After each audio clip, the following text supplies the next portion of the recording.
Assalamualaikum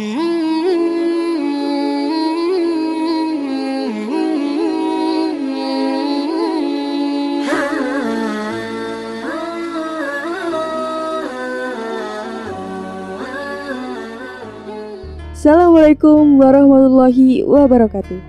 Di kesempatan kali ini saya akan membawakan kisah yang berjudul Peristiwa Nabi Ismail alaihissalam yang dikorbankan oleh ayahnya sendiri. Tahukah kalian siapa Nabi Ismail alaihissalam? Nabi Ismail alaihissalam merupakan putra Nabi Ibrahim dengan istrinya Siti Hajar. Kisah ini bermula dari nazar yang diucapkan oleh Nabi Ibrahim sebelum ia memiliki putra. Ia pernah bernazar bahwa berkurban sejumlah domba, sapi, dan unta setiap tahun itu tidak ada apa-apanya. Ia bahkan rela mengorbankan anaknya jika itu memang perintah dari Allah. Dalam buku kisah orang-orang sabar oleh Nasiruddin, dikisahkan bahwa Nabi Ibrahim memang rutin mengorbankan 1000 ekor domba, 100 sapi, dan 1000 unta setiap musim haji. Jumlah tersebut terbilang sangat banyak dan membuat masyarakat kagum. Namun, karena ketaatannya kepada Allah, ia menganggap itu merupakan jumlah yang biasa. Suatu hari, ia berkata, "Kurban sejumlah itu bagiku belum apa-apa. Demi Allah, seandainya aku memiliki anak lelaki, pasti akan kusembelih karena Allah dan kukurbankan kepadanya." Kemudian Allah menerangkan dalam surat As-Saffat ayat 101 yang berbunyi, "Maka kami beri dia kabar gembira dengan seorang anak yang amat sabar." Anak merupakan amanah Allah kepada ibu bapa dewasa ini. Gejala pembuangan bayi dan pemperdagangan bayi hebat diperkatakan media. Di manakah letak nilai kasih sayang? Hanya di tepi tong sampah atau di tepi longkang? Setelah ia memiliki Ismail, Allah menagih nazar tersebut. Saat itu, usia Nabi Ibrahim sudah menginjak 86 tahun dan Ismail berusia 7 tahun. Atau ada yang berpendapat 13 tahun. Tepat pada malam Tarwiyah, hari ke-8 di bulan Zulhijjah, Nabi Ibrahim bermimpi.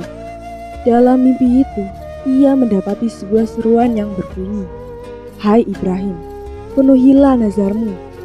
Saat terbangun, ia merenungkan arti mimpinya dan bertanya-tanya, apakah mimpi tersebut datang dari Allah atau dari setan?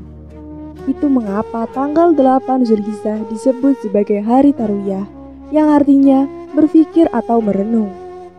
Dalam riwayat lain dijelaskan, setelah Nabi Ibrahim alaihissalam bermimpi untuk yang pertama kalinya, maka beliau memilih mengorbankan domba-domba gemuk sebanyak 100 ekor. Beliau mengira perintah dalam mimpi sudah terpenuhi. Kemudian pada malam ke-9 Zulhijjah, mimpi tersebut datang lagi. Disinilah beliau yakin mimpi itu berasal dari Allah, sehingga tanggal tersebut disebut sebagai hari Arafah, yang artinya mengetahui. Untuk mimpi yang kedua, Nabi Ibrahim memilih 100 unta gemuk untuk disembelih sebagai kurban. Tiba-tiba api menyantapnya dan Nabi Ibrahim mengira perintah Allah telah dilaksanakan.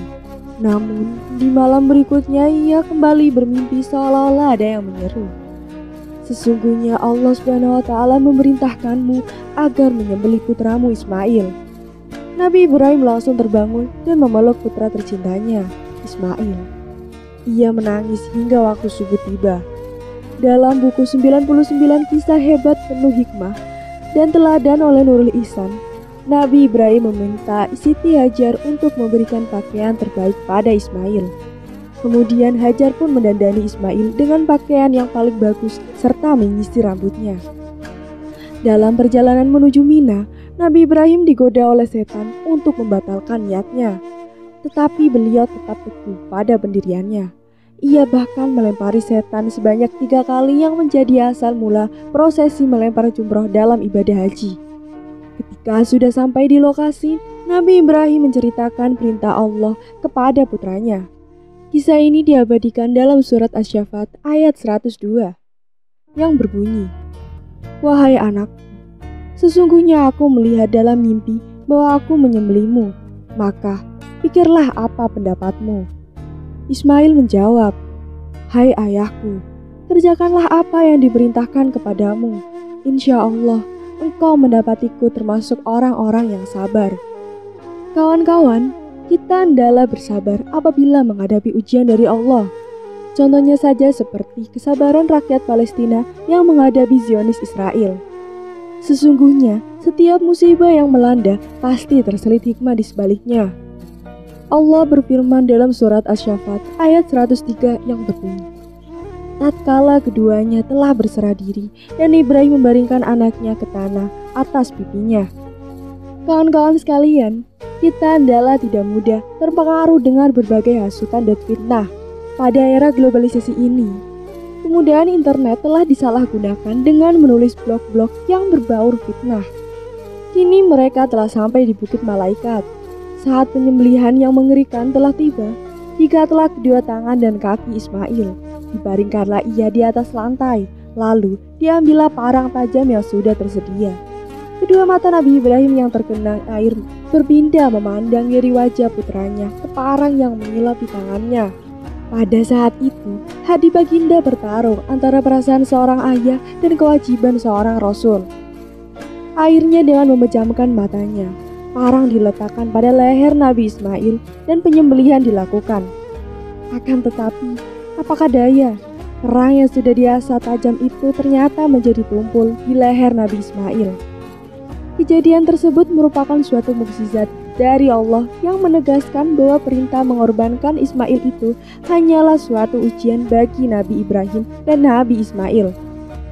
Allah menggantikan Nabi Ismail dengan seekor kibas, bagaimana diterangkan peristiwa ini dalam firman yang berbunyi, dan kami tembus anak itu dengan seekor sembelihan yang besar.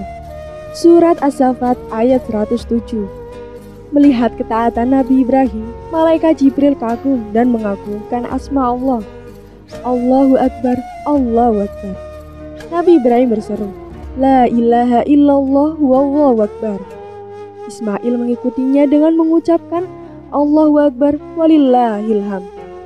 Lafal ini yang kemudian sebagai bacaan takbir saat hari raya Idul Adha. Begitulah kawan-kawan peristiwa Nabi Ismail alaihi salam yang dikorbankan menjadi lambang keagungan dalam sejarah Islam. Mujizat Nabi Ibrahim. Sama seperti para nabi lainnya yang berdakwah di jalan Allah SWT, Nabi Ibrahim juga diberikan mujizat. Ini merupakan bukti nyata dari kekuasaan dan perlindungan Allah SWT kepada Nabi Ibrahim sebagai seorang nabi dan rasul. Mujizat Nabi Ibrahim juga memperkuat keyakinan umat Islam dalam kebenaran dan keagungan risalah yang dibawanya. Berikut adalah mujizat Nabi Ibrahim yang sebaiknya umat Islam ketahui. Yang pertama, tidak hangus saat terbakar.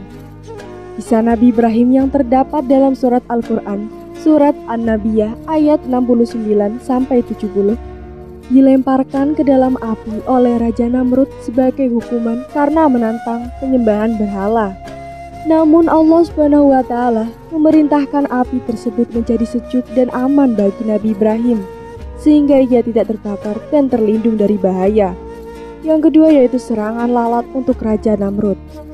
Usai lolos dari panasnya api, Raja Namrud kembali berusaha menangkap Nabi Ibrahim. Lalu Allah SWT mendatangkan serangan lalat yang tak terlihat oleh pasukan Raja Namrud. Lalat tersebut membinasakan pasukan Raja Namrud dengan memakan daging dan darahnya hingga hanya tersisa tulangnya. Salah satu lalat juga masuk ke dalam hidung Raja Namrud dan menetap di sana hingga 400 tahun lamanya. Kemudian yang ketiga, membangkitkan makhluk hidup yang telah mati. Dalam sebuah kisah Nabi Ibrahim yang disebutkan dalam Al-Quran, Nabi Ibrahim meminta Allah untuk menunjukkan kepadanya bagaimana Allah menghidupkan kembali orang-orang yang mati. Allah kemudian memberikan perintah kepada Nabi Ibrahim untuk mengambil 4 burung, memotong mereka, dan meletakkan bagian-bagian burung tersebut di berbagai bukit. Setelah itu Allah menghidupkan kembali burung-burung tersebut sehingga mereka terbang kembali. Ini adalah mujizat yang menunjukkan kekuasaan Allah dalam menghidupkan kembali makhluk. Yang keempat yaitu orang pertama yang membangun Ka'bah.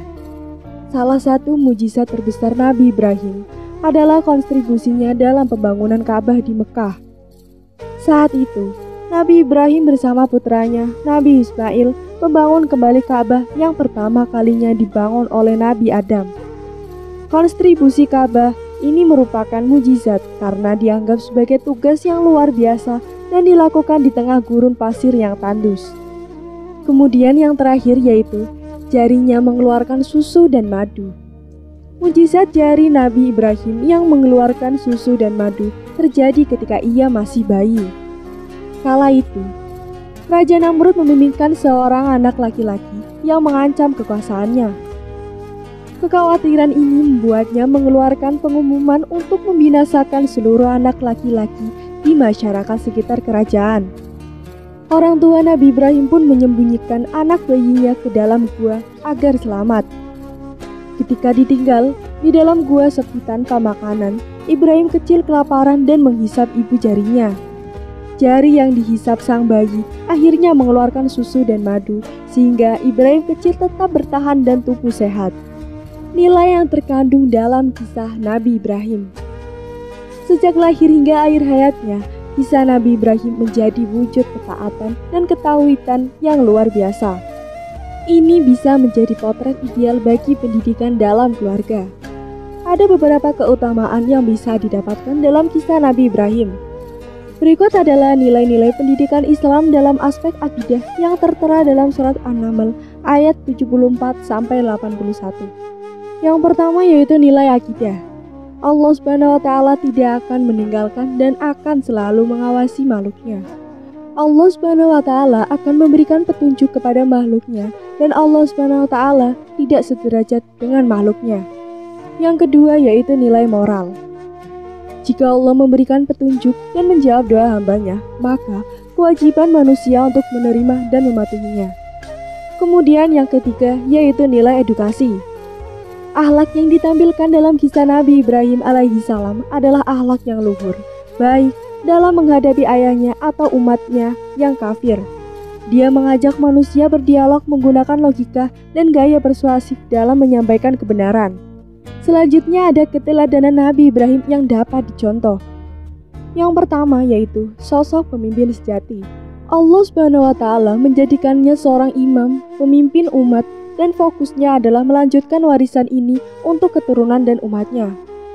Dia tahu cara menumbuhkan kepemimpinan dan berdoa kepada Allah Subhanahu wa Ta'ala. Dia selalu terbuka saat memimpin dan melakukan kebaikan, serta menginspirasi orang lain untuk mengambil tindakan. Dia juga tahu pentingnya memastikan bahwa dia tidak mengabaikan keluarganya dalam berdakwah, karena dia adalah orang yang seimbang. Yang kedua yaitu memiliki kepercayaan yang sempurna. Nabi Ibrahim sangat menginspirasi dalam hal ketakwaan dan ketauhidan. Dia lebih fokus untuk menyenangkan Allah Subhanahu wa Ta'ala dan menjadikannya sebagai prioritas.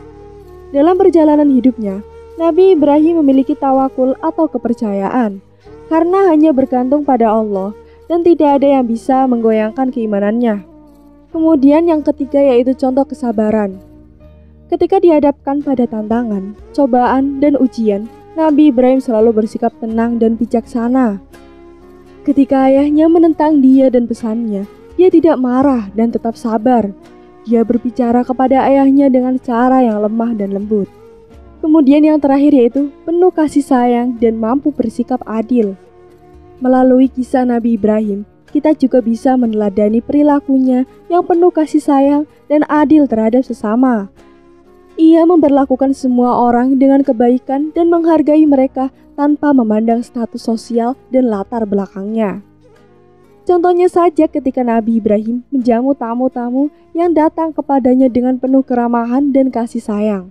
Semoga kita akan mendapatkan iktibar dan tauladan dari kisah ini. Sekian dari saya. Jangan lupa untuk like, komen, subscribe channel ini supaya tak ketinggalan cerita menarik lainnya. Wassalamualaikum warahmatullahi wabarakatuh.